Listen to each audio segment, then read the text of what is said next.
Don't embarrass your sister on her special day, Mom hissed, ripping my arm as I tried to leave the bathroom. My face was still wet from trying to wash away the fruit punch they'd dumped over my head. Just clean yourself up and act like nothing happened.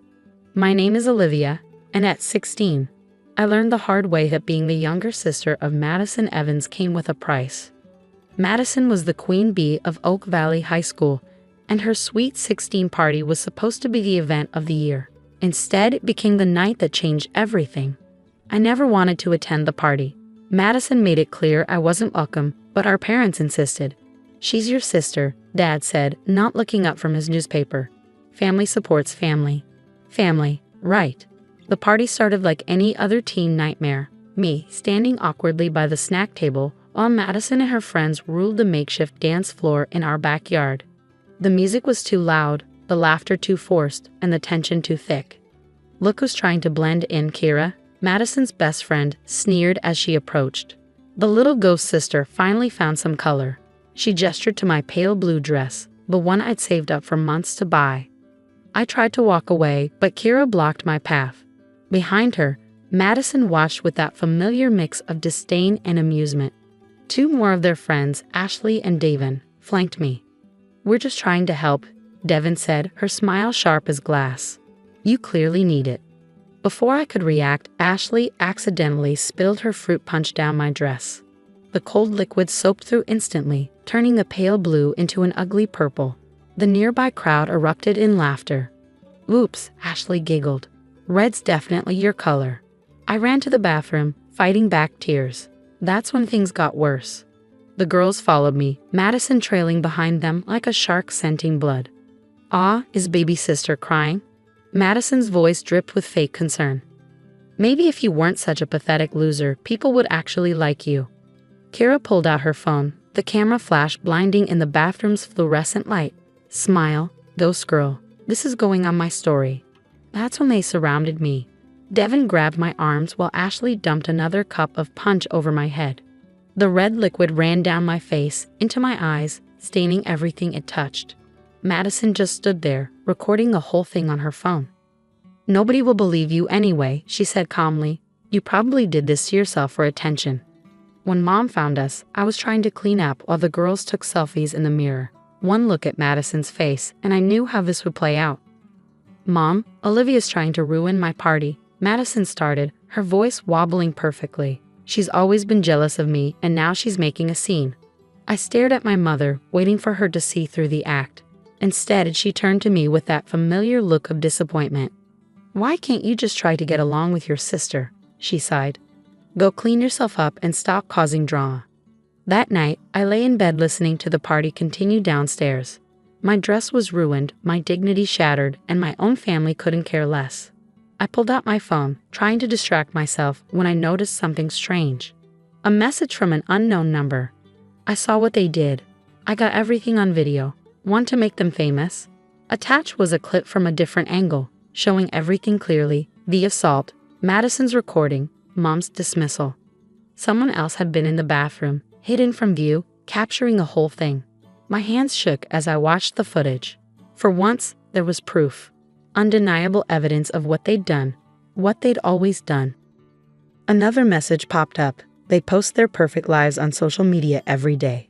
Maybe it's time people saw the truth. I stared at my phone screen, my finger hovering over the reply button. Years of being the family ghost, the sister who needed to stay quiet, the daughter who shouldn't make waves, all of it crystallized into this moment. Madison's laughter echoed up from downstairs, followed by the sound of breaking glass and more giggles. Mom's voice floated up, not scolding, just indulgent. "Girls will be girls." I took a deep breath and typed my response. "Do it." Little did I know, that simple two-word reply would turn our perfectly curated family image upside down by Monday morning. Monday morning arrived with the buzz of hundreds of notifications on my phone. The video had gone viral overnight, spreading across multiple platforms. Someone had edited it perfectly, starting with Madison's perfect party princess facade from her social media, then cutting to the bathroom incident in all its ugly glory. I walked into Oak Valley High School with my head down, expecting the usual invisibility. Instead, whispers followed me everywhere. But for once, they weren't mocking whispers. Did you see what they did to her? That's so messed up. Her own sister just stood there filming. By third period, the school administration called me to the office. Madison was already there, her mascara smeared from crying, Mom sitting beside her looking shell-shocked. This is a serious situation, Principal Torres said, her face stern. Bullying and assault are zero-tolerance offenses at Oak Valley. It was just girls being girls, Mom started, but Principal Torres held up her hand. Mrs. Evans, we have clear video evidence of 4 students assaulting another student. The fact that this happened off campus doesn't change the severity of the situation. Madison's head snapped up. It wasn't assault. We were just having fun. Olivia's always so sensitive. Fun? I finally spoke, my voice stronger than I expected. You recorded your friends attacking me and planned to post it yourself. How was that fun? The principal turned to her computer and played a clip, not just the bathroom incident, but a series of similar pranks Madison and her friends had pulled on other students. Someone had compiled months of their social media cruelty into one damning highlight reel. We've received dozens of emails from concerned parents, Principal Torres continued. Many students have come forward with their own stories. Mom's face had gone pale. Surely there's something we can do. Madison's college applications will reflect her actions, Principal Torres finished firmly. As will those of the other students involved, 2 weeks suspension minimum, and the school board will review whether further action is necessary. Madison burst into fresh tears. This isn't fair. Someone set us up. They filmed us without permission. Like you filmed me, I asked quietly, like you film everyone who doesn't fit into your perfect world. Before Madison could respond, her phone buzzed. Then mine. Then Mom's. The local news had picked up the story. Local teen bullies exposed, social media queens revealed as cruel tormentors. Mom's carefully maintained composure cracked. Do you have any idea what this will do to our family's reputation? I looked at her, really looked at her, and saw something I'd never noticed before. She was just like Madison, more concerned with appearances than actual harm. You mean like what you've done to our family by always choosing her over me? The office fell silent. Even Madison stopped crying. Every time she hurt me, every time her friends targeted me, he told me to stay quiet, to not make waves, to think about the family image. My voice grew stronger with each word. Well, Mom, the image is broken, and you can't blame me for the cracks you helped create. Principal Torres cleared her throat. Mrs. Evans, I'm also concerned about the home situation this video reveals. The school counselor would like to speak with both girls separately. That won't be necessary, Mom started, but I cut her off. Actually, I like that very much. For the first time in my life, I watched my mother's control slip completely. She couldn't smile this away, couldn't smooth it over with a dismissive laugh or a quick excuse. As we left the office, my phone buzzed again. Another message from the unknown number. Phase 1 complete. Ready for Phase 2. Madison, walking ahead with Mom, turned back to glare at me. I hope you're happy. You've ruined everything. I thought about all the times she'd ruined things for me. Birthdays, school events, friendships. Always with that same satisfied smirk she'd worn in the bathroom. No, Madison, I replied, loud enough for Mom to hear. I'm just getting started. Looking down at my phone, I typed back, "What's Phase 2?" The response came immediately. The truth about what really happened at last year's summer camp. I have that footage too. Madison's step faltered ahead of me. She'd heard her phone buzz at the same time as mine, and from the way her shoulders tensed, I knew she'd received some kind of message too. For the first time since this all began, I smiled. My anonymous ally wasn't just exposing Madison's current cruelty. They were unraveling her entire reign of terror, one video at a time. The summer camp video dropped 3 days into Madison's suspension. Unlike the party footage, this one showed something darker. Madison and her friends had trapped a freshman in the camp storage shed overnight, stealing her inhaler as a joke. The girl could have died. I was in the kitchen when I heard Mom's coffee mug shatter on the floor. She stood frozen, staring at her phone, while Dad finally looked up from his perpetual newspaper shield. Our daughter could be charged with attempted manslaughter, Mom whispered. The girl's parents are pressing charges. Madison stormed in, mascara running again. It wasn't like that. We didn't know about her asthma. The video shows her begging for her inhaler. Dad spoke for the first time, his voice unusually sharp. You laughed and called her a drama queen. I watched from the doorway as my family's perfect facade crumbled. The girl's parents weren't just pressing charges. They were suing our family, the school, and the summer camp for enabling Madison's behavior. This has to stop, Mom turned to me suddenly. Olivia, you must know who's doing this. Make them stop. I met her desperate gaze steadily. Like you stopped Madison all those years? Oh wait, you didn't. My phone buzzed again. Another message. Final phase tomorrow. Watch the morning news. That night, I couldn't sleep. Not from guilt, but from anticipation. My mysterious ally had promised this would change everything, and so far, they delivered.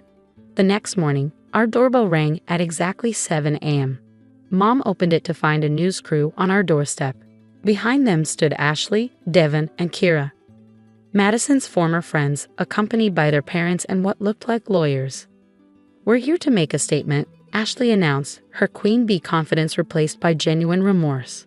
About Madison Evans and the pattern of abuse we participated in.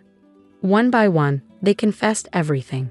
How Madison had orchestrated years of bullying, blackmailing them into participation by holding their own secrets over their heads. How she manipulated events, people, and evidence to always come out looking innocent.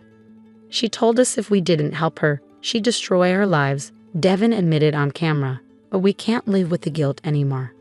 Mom tried to shut the door, but it was too late. The story was live. Madison appeared at the top of the stairs, her face white with rage. You traitors. I'll ruin you all. No, a familiar voice said from behind the news crew. You won't. Miss Torres stepped forward, holding a USB drive. As school principal, I gathered evidence of years of systematic bullying, including testimony from dozens of students. The school board has made its decision. Madison Evans is expelled. I felt a strange sense of peace wash over me. Finally, everything was coming to light. That's when I noticed someone else in the crowd, a quiet girl with a camera. Katie, the yearbook photographer who always seemed to be everywhere but nowhere. She caught my eye and gave me a slight nod. Suddenly, I understood. The mysterious ally, the perfectly captured footage, the strategic release of information. It had been Katie all along. The invisible observer, just like me, who'd finally decided to expose the truth. The aftermath was both swift and complete. Madison's college acceptances were rescinded. Her friends turned witnesses received suspended sentences and mandatory counseling. Our parents, finally forced to face reality, enrolled Madison in a behavioral rehabilitation program. As for me, life changed in unexpected ways. Other students started talking to me, sharing their own stories of surviving Madison's reign.